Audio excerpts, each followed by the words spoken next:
Welcome to Tanakh Talk. I'm your host, JulieTaylor, hosting live from Palmer, Alaska, and broadcasting through Kingsland, Texas, with another episode of Women's World with Leah Michaelson from the Holy Land of Israel.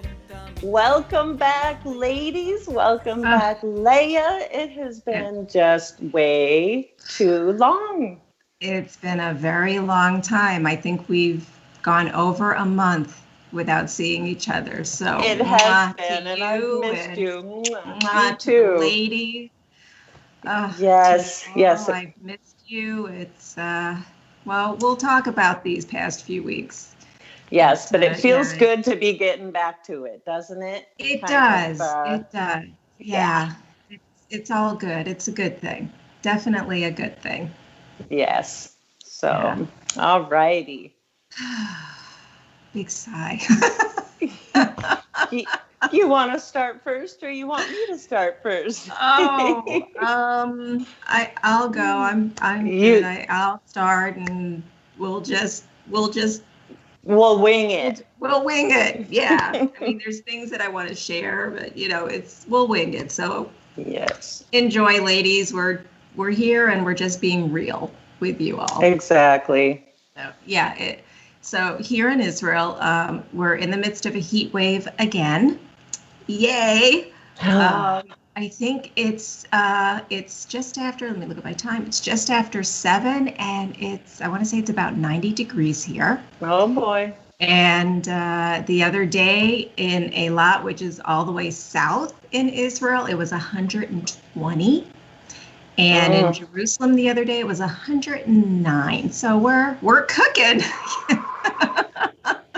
Too bad we can't just kind of meet in the middle, because it's about 40 degrees here. Wow. Oh, I would love some of that cool weather. Yeah, we could average it, balance it out. It would be perfect. It would be perfect. Wow. Yeah. So between the heat and the coronavirus, it's just gotten really bad here. Yeah. Unfortunately, I think Israel is one of the leading countries in the amount of cases per million people. Okay. And I mean, it just keeps rising more and more. And yesterday, I was just looking, because I like to get updates and check and see how many. And we had 2,157 cases that were diagnosed. Oh, just diagnosed. Just diagnosed. Oh, wow. Oh yeah. There are thousands of people that are ill with the coronavirus here. And Baruch Dayan Hamet, there have been 1,019 deaths. Oh, goodness.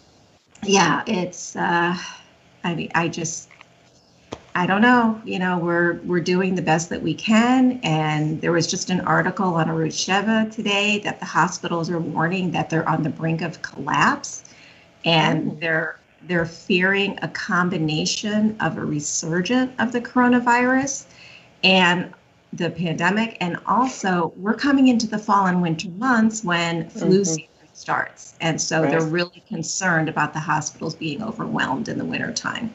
Oh, boy. I mean, we continue to pray, and that everyone should have good health. And so they're also talking now about curfews to be imposed in 40 cities across Israel in what they call the red cities.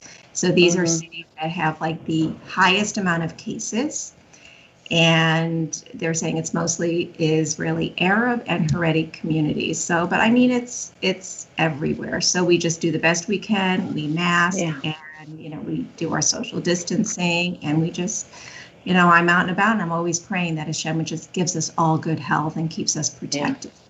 And but there's such craziness. I know we've talked about in the past the craziness that's going on in the world, and it just seems to be getting crazy. I mean, it's just, Yitzchak, when he was in the U.S., he just said it was really crazy. And I know from reading things, you see things that are happening all over. Right. So, we're just, as I said, we do the best we can. We continue to pray and, try and take care of one another. And before we continue, I want to dedicate our show for a refuah shlema for all those that are ill, whether it's from corona or other ailments, for all those that are suffering physically and mentally and even spiritually. Just that Hashem would give everyone a refuah shlema. Oh, man. Yes. So our title today is Life Cycle. But I want to talk a little bit about our last show, since we've been apart for a while. And our last show was called Love is in the Air, and it was so special. It was beautiful. It was. We talked about Tovia, the holiday of love, and the love Hashem has for us. We can see his love everywhere if we look for it. Also, the love between two people, husband and wife, and the love and the relationships that we have. We had a virtual bridal shower for you, Julie, and to give you words of encouragement and showering you just with blessings from friends, and that Hashem would just bless you so much. So someone keeps knocking at my door nonstop. Uh-oh. What is going on? Maybe it's Ed McMahon. I don't know. Who knows? You better answer. No. I know, but it's like, do I cut out for a moment and say, hey, I can't talk right now? And if it's important, they'll come back, right? Yeah, right? Okay, Yeah. So I think it stops. Hopefully. I mean, who knows? Sometimes they check and make sure that a person that's in quarantine is in quarantine. Yeah. So, but they're still knocking. Maybe just 1 minute, talk amongst yourselves. I think, actually, Julie, if you want to just start sharing about the past few weeks and the wedding Sure. and everything. All right, I will be right back. I'm so sorry. Sure. Okay, no problem. No problem. So, yes, just a quick reminder too, if you're enjoying Tanakh Talk, if you're enjoying these shows and the other shows that are broadcast on Sundays and Mondays, please don't forget to donate. That's the way we keep these shows on the air and going. And there's bills to pay, electricity to pay, and I know William greatly appreciates it, and so do all of us co-hosts and guests. So yeah, so the last show we had the virtual bridal shower, which was amazing, and thank you all who sent in kind words and encouragements and blessings. It was wonderful.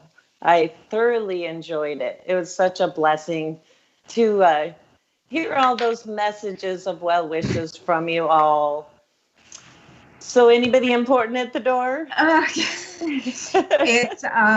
We have some new neighbors, and so they're just still getting situated in their home. And so they asked if they could do some laundry, and she was gonna call me yesterday. I never heard from her.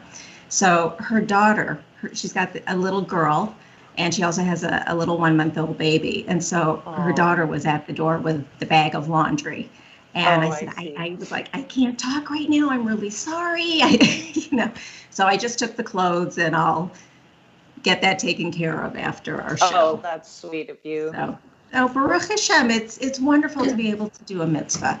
Oh, yeah, so, definitely. Because I asked her, I said, can you come back? She goes, I'm going to sleep and mommy's taking care of the baby. I said, okay. Okay. How cute. So you talked about the bridal shower. So yes, about how it was such a blessing. I just had never received something so special. So that was a gift. Thank you. I'm so glad. I was so honored and felt privileged that I could do that for you and all your friends that contributed to be able to do that for you. So yeah, it really was. So tell us the wedding, what's been going on these past few weeks. Well, the wedding was amazing. The forecast was rain, rain, rain. So I was a little bit bummed because it was an outdoor wedding. Boy. But I woke up and it was a bright, beautiful, blue sky, sunny, warm day. We had tents up just in case, but we didn't need them. And it was just perfect. Everything went perfect. It was lovely, and I posted pictures on Facebook, and just got all the professional ones back, so I'll be printing those and framing those. But it was a beautiful day. It was a beautiful, blessed day, and I'm just so happy. I'm so glad. The photos that I did see were just amazing, just magnificent. You looked gorgeous. I mean, it was just beautiful. You, Jim, just wonderful. Thank you so much. We had a fantastic day with friends and family. I'm so glad. So yeah, and I got to meet his mom for the first time. She came up, and what a sweet, sweet mother-in-love. Oh, yeah, wonderful. So I'm so glad you call her mother-in-love. I'm so glad. Well, I got that from you. I thought, you know what an endearing term. That's what I need to say, because they really are. They are. So, they absolutely are. Yeah. Yep. You can be very blessed. Yeah, I could go on and on, but that's okay. I'll save the rest for another show. Okay. But I just, you just have many wonderful, wonderful years together. Be blessed. Ad Me'av Esrim to 120. Thank you so much. Blessings, abundant blessings for you. So you're talking about mother-in-law. So I'm going to share a little bit. As you know, these past few weeks haven't been quite the easiest, but trying to find the beauty even in this. And I know we've talked about in past shows, you know, my mother-in-law, I called her Ma. So you may hear me say Ma during our time. And we had spent a lot of time on Zoom calls with her when she wasn't, when she got ill and she wasn't doing very well. And as the illness progressed and we knew that she was nearing the end. It was getting closer and closer. And so Yitzchak had changed his flight to leave the evening of Sunday, August 9th.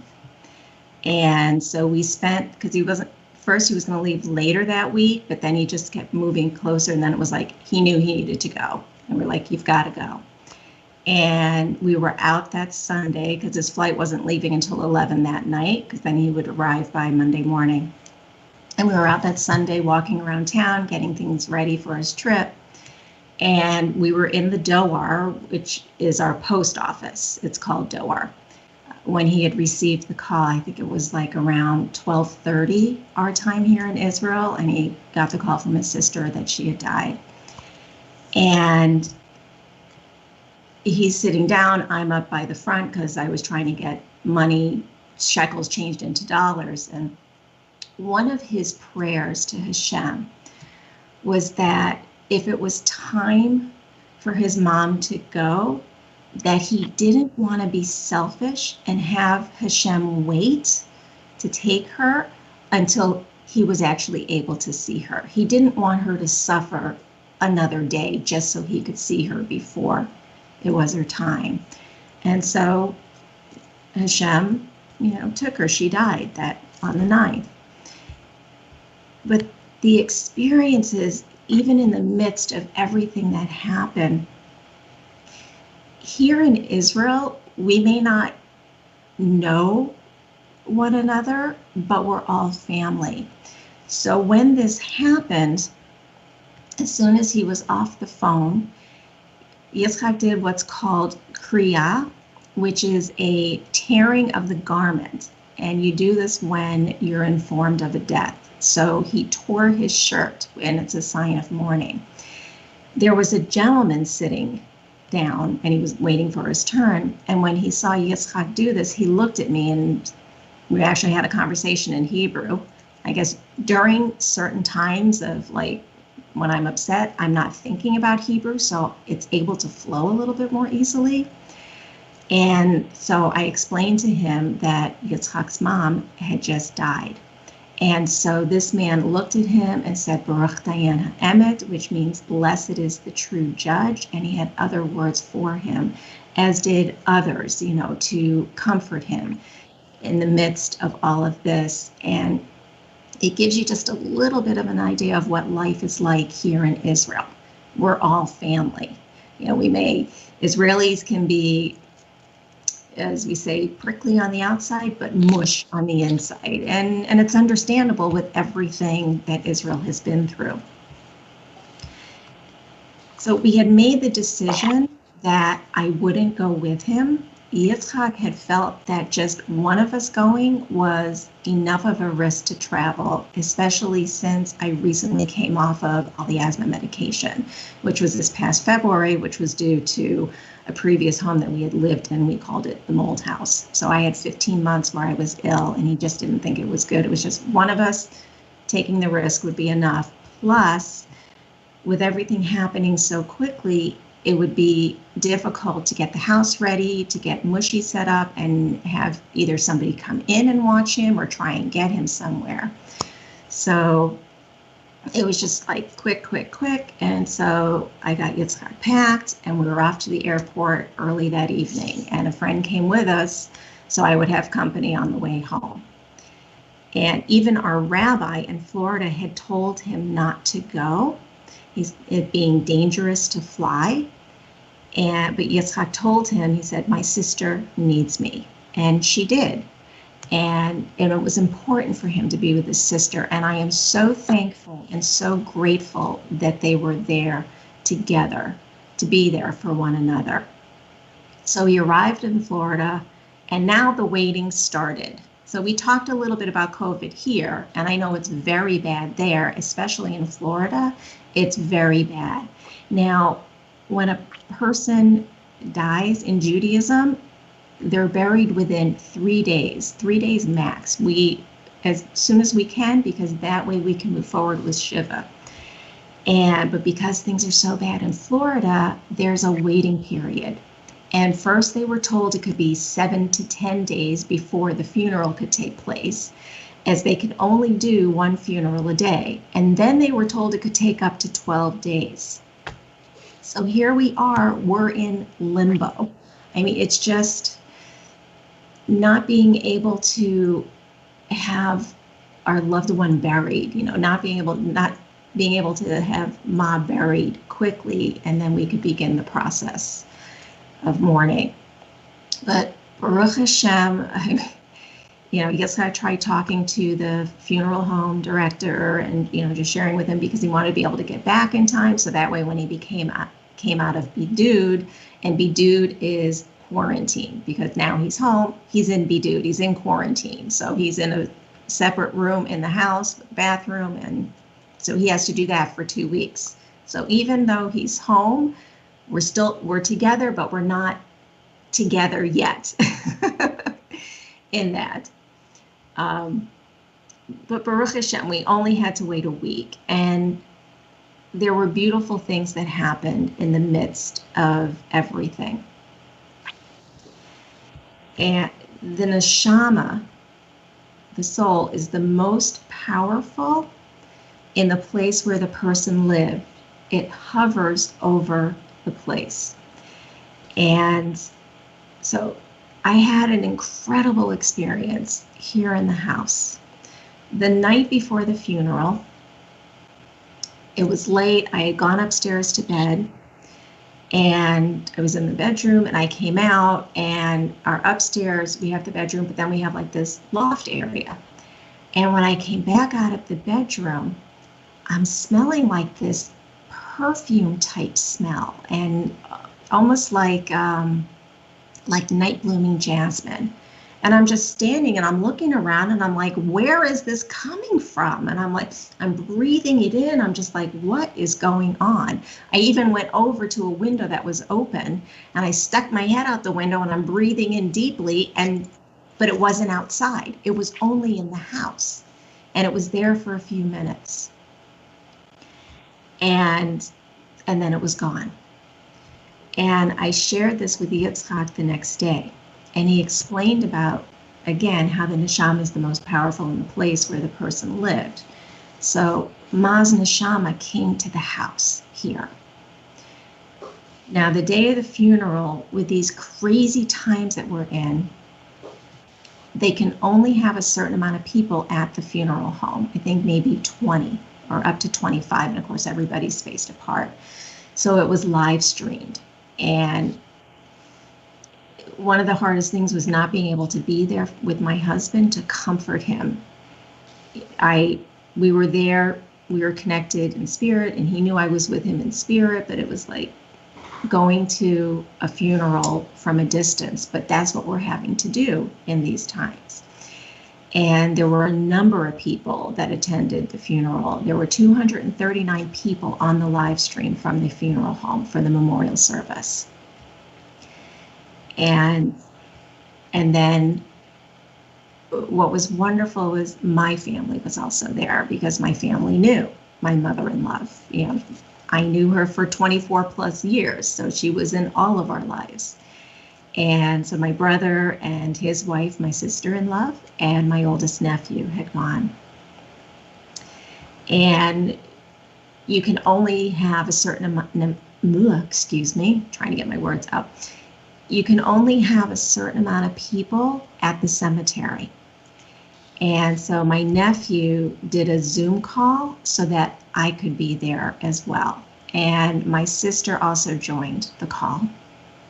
And she looked at me, on the call, and she said, "I'm holding your hand virtually and I'm giving you virtual hugs because I'm by myself, attending the funeral, even though I'm with everyone."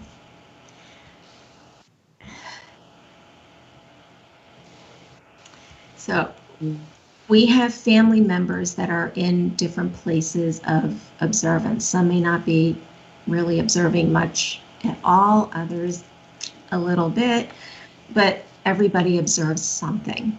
And the beauty was seeing my brother and my nephew standing next to Yitzchak, my husband, as he recited the mourner's Kaddish at the cemetery. And I just knew that Hashem was also touching their hearts. And I was just so thankful for that even at a funeral, he's still drawing us closer to him.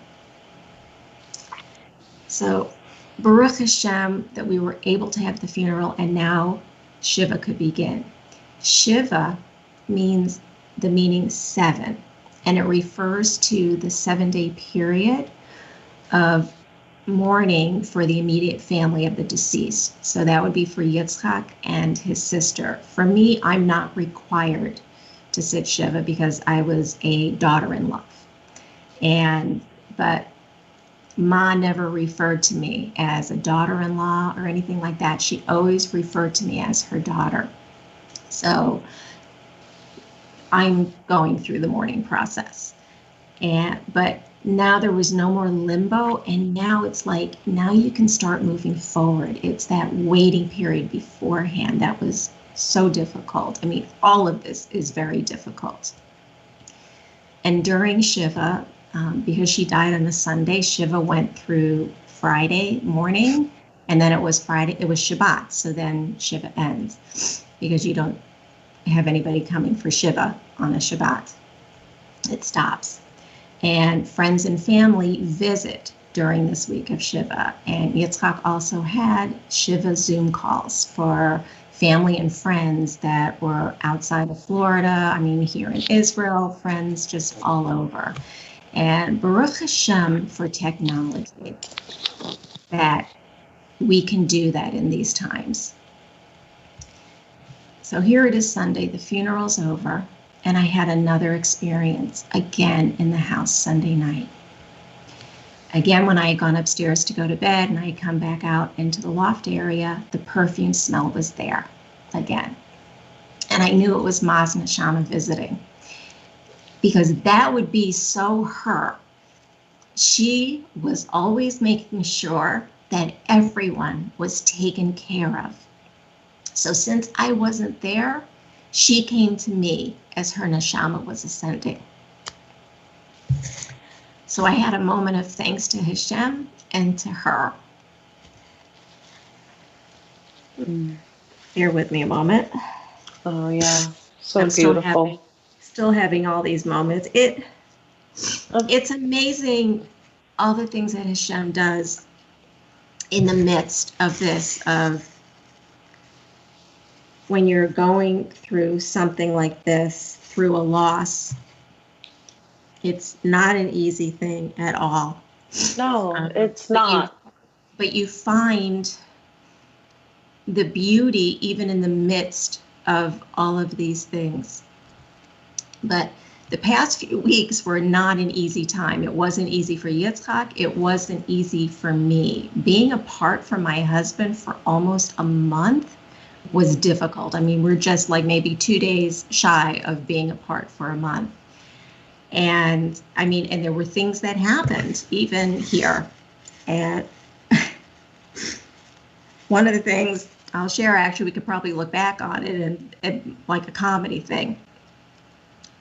So with our house, you know, I talked about the upstairs, and we have like these really large windows that, I mean, the windows actually pull out and they slide across, so they give like a panoramic view type window. And so I had the windows open, I had the door open one day, and so Moshe could go out in the merpeset and get some air in the house. And so later on in the day, I closed the windows, closed the door. And Moshe was downstairs and he's like looking up and he's like sniffing. I'm like, okay, is there something in the house? What's going on? Didn't think anything of it because then he was fine. I'm sitting at my desk. All of a sudden I hear all this commotion and I look out, I see Moshe is flying up the stairs. I mean, literally like leaps and bounds, like number of steps at a time. And a cat got in the house. Oh. So he has the cat up by the door that goes out to the merpeset. They're about this far apart. The cat's just like, and he's just staring at it. Because when we got Moshe, they said he doesn't like cats. And we always tell people, we don't know if when he like lunges after them, if he wants a meal or if he wants to play. Because sometimes he'll cry and he wags his tail. We just don't know.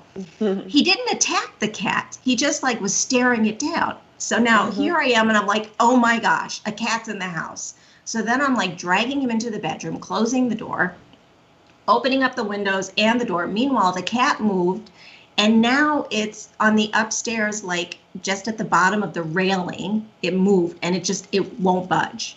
And I'm like, you know, then I bring up food and I'm like, come on, let's go out. And I'm trying to talk to it quietly. And I'm like, oh, Hashem, please help me get this cat out of the house. What am I going to do? You know, it's like, it was crazy. So I take Moshe, I take him down the back stairs. We have stairs that go from our bedroom down into our salon area, our sitting area. So I did that and I got him into another room and I went back upstairs. And by the time I got back upstairs, the cat was gone.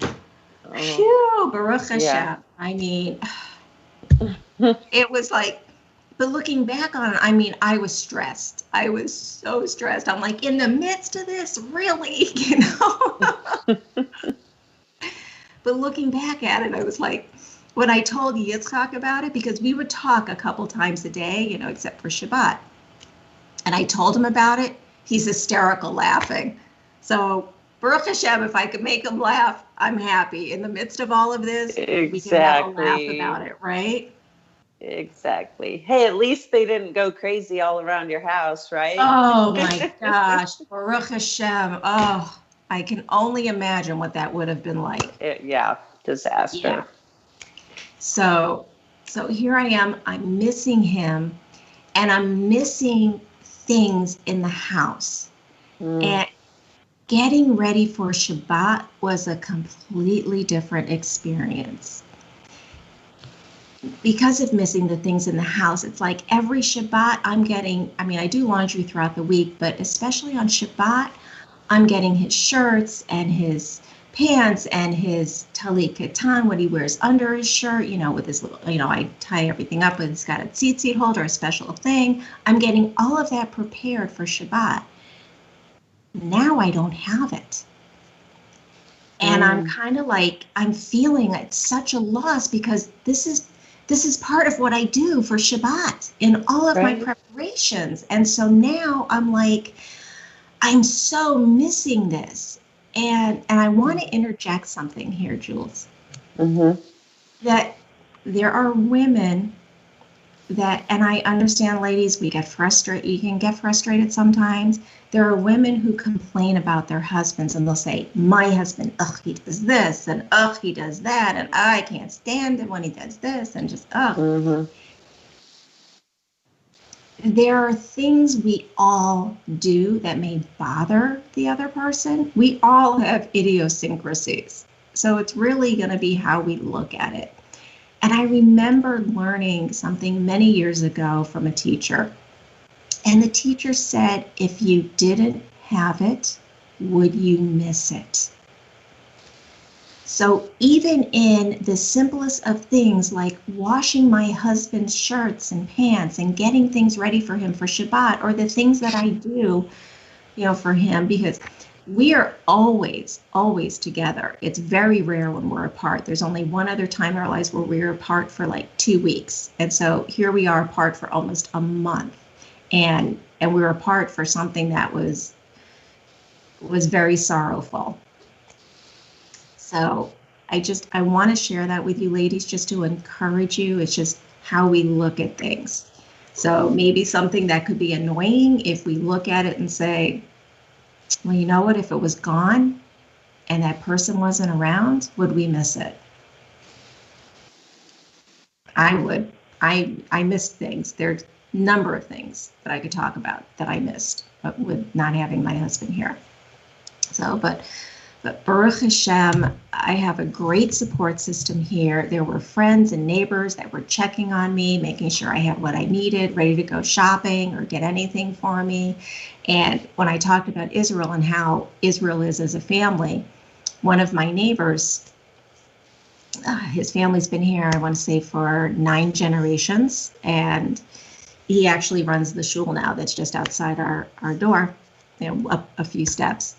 And so he was always checking on me, and I saw him one day and he goes, I've been knocking on your door every day. Why aren't you answering me? I was like, I didn't hear you knock. I said, it's probably the times you've knocked is when I've been taking our dog out. So, but it was so loving. It's like, but you get that brusqueness. It's like, I'm checking on you. Are you okay? I'm so glad to see you. So I was really blessed in that. I went to friends for one of the Shabbat meals on a Friday and Saturday, but I had Shabbat by myself for 2 of them, 2 out of the 3, because I needed that time. Sometimes you just need to have that time to step away from everything when you're shut down and just kind of shut everything out. I needed that. So, but functioning without my husband was very difficult because we're so connected. I was spending time with one of my friends, and I was talking about Yitzchak and the love that we have for one another and how connected we are. And she said to me, you have a deep connection that goes beyond. And we do. I mean, we have such a deep love and the connection, but it's a connection that is just a connection that can only come from Hashem. I mean, it goes beyond. And so all this time I've been thinking about the connection that Yitzchak and I have. And then I was thinking about the connection that we have with Hashem, our connection with our Creator, being connected to Him, and how deep is our connection with Him. We're in the month of Elul, and it's a time where you may hear the king is in the field, or you may read the king is in the field. And it's a time for us to go and to meet the king in the field, to deepen our connection with our Creator. This is also a time of teshuvah, of return. It's a time where we're examining our ways, our identifying the areas that are not of Hashem, things that are not good, the areas that may pull us away from Him, and return to our own previous state of spiritual purity. In doing this, return to our connection with Hashem. We're approaching Rosh Hashanah, the New Year, also known as Yom Teruah, the day of shofar blowing.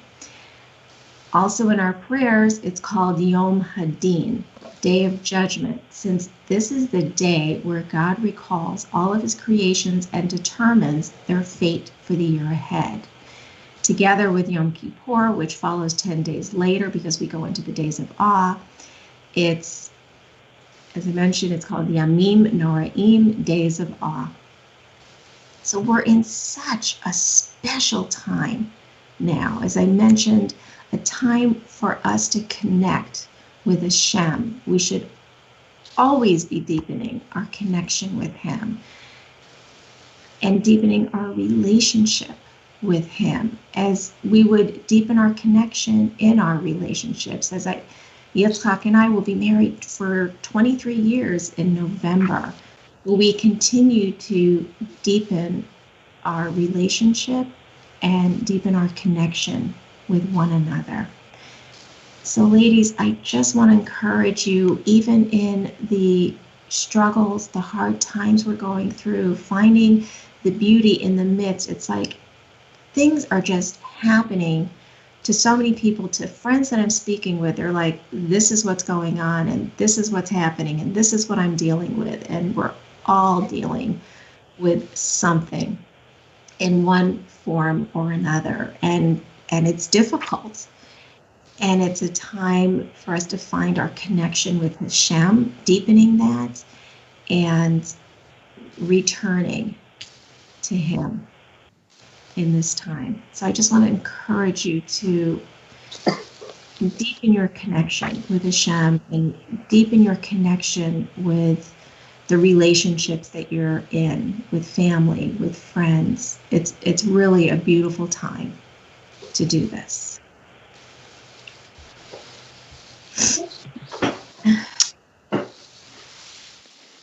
What a beautiful lesson for us all.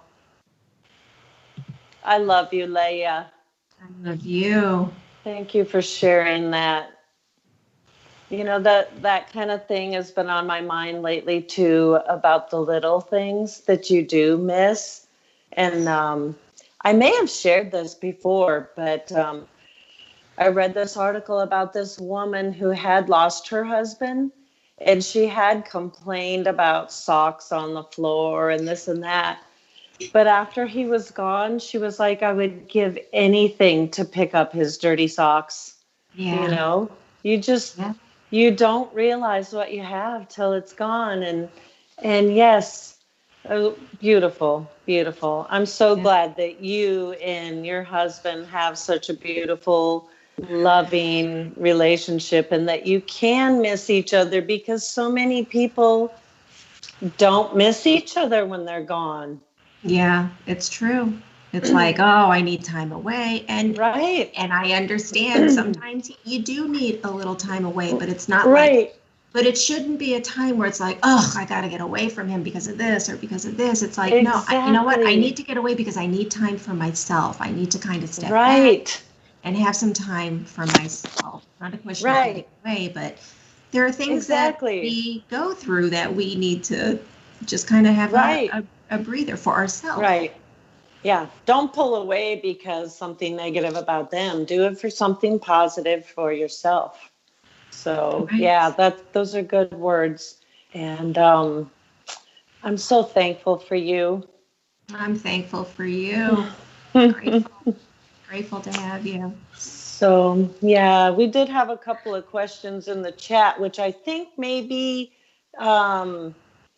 we should wait for another show for those, or yeah, let's wait for another show for those. I appreciate the ladies asking questions. If it's something that doesn't apply to today's topic, we may just interject it into a different show, because I don't want to get off onto another subject. But yes, keep your questions coming and ask, because Miss Leah would love to give you answers and help you understand the scriptures better, and whatever's going on in your life. So thank you for the questions, ladies. Yeah, we're all learning together. I mean, there's sometimes questions will take me to a deeper level of learning. Oh, yeah. I'm researching and doing things. So thank you, ladies, for the questions coming forth.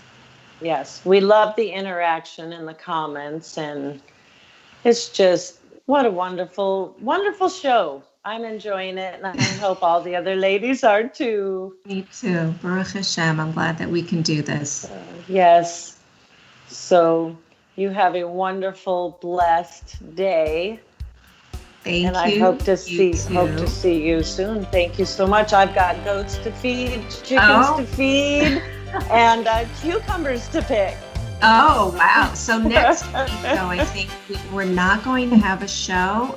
True. Right? Okay. I believe the 12th we will not have a show, but I will confirm. Okay. And the following week is going to be Rosh Hashanah. So we may miss a couple of weeks, ladies, but we will be back. We are back. We are back. Yes. All right, everybody. Have a great afternoon, evening, or morning, wherever you are in this lovely world. We love you all. Love to you all, ladies. Okay. Love you, Julie. Love you too, Missy. חשוב מכל חשוב והכרחי להיות ביחד. איפוק זו העוצמה, ויתור זו הגדולה, השאיפה